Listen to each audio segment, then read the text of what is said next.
प्रधानमंत्री नरेंद्र मोदी ने कहा था 21वीं सदी भारत की होगी।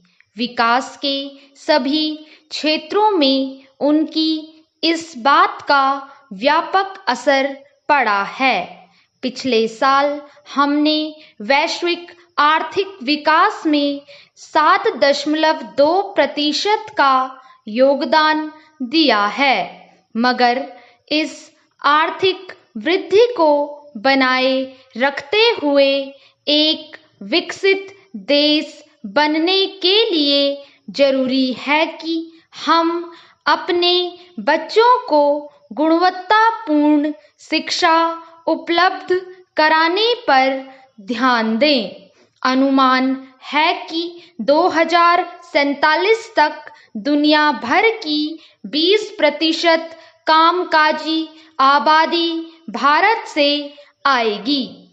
इस प्रकार हम प्रतिभाओं की महाशक्ति बनने की दिशा में आगे बढ़ रहे हैं, मगर इस कार्यबल का एक बड़ा हिस्सा इस समय प्रारंभिक कक्षाओं में है, जहां की एक कड़वी सच्चाई यह है कि तीसरी कक्षा पास करने वाले करीब 3/4 बच्चे वाक्य पढ़ तो सकते हैं, लेकिन उसे समझ नहीं पाते।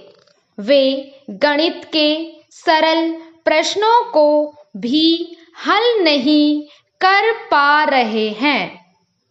देश के विकास में शिक्षा की अहम भूमिका को देखते हुए साल 2020 में नई राष्ट्रीय शिक्षा नीति लागू की गई, जिसमें प्रारंभिक शिक्षा को सबसे अहम माना गया है।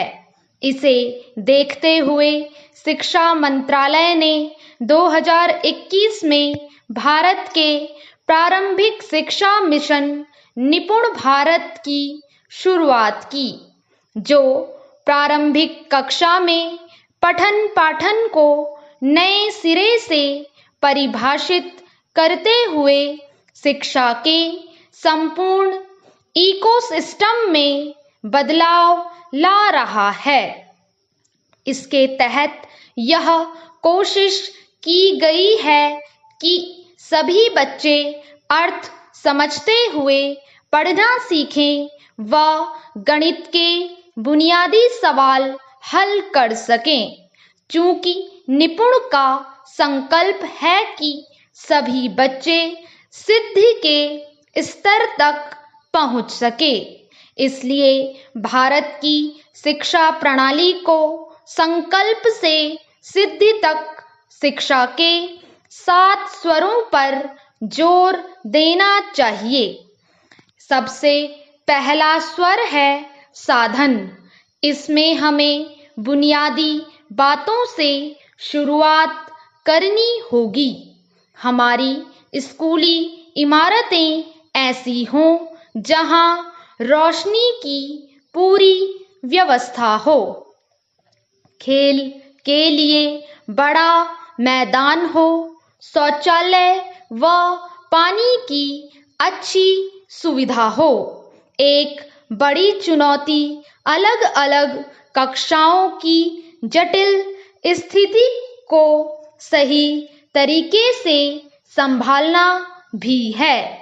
इसका एक हल यह हो सकता है कि विद्यालय प्रणाली को पुनर्गठित करके सभी प्राइमरी स्कूलों की हर कक्षा में एक शिक्षक की मौजूदगी सुनिश्चित की जाए।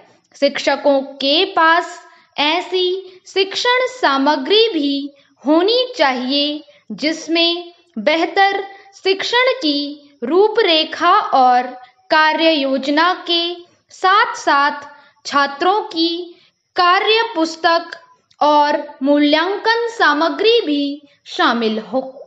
इसका अगला भाग है एडटेक, यानी उपकरण के सहारे समझ विकसित करना। इससे बच्चों का सीखने का समय बढ़ाया जा सकता है।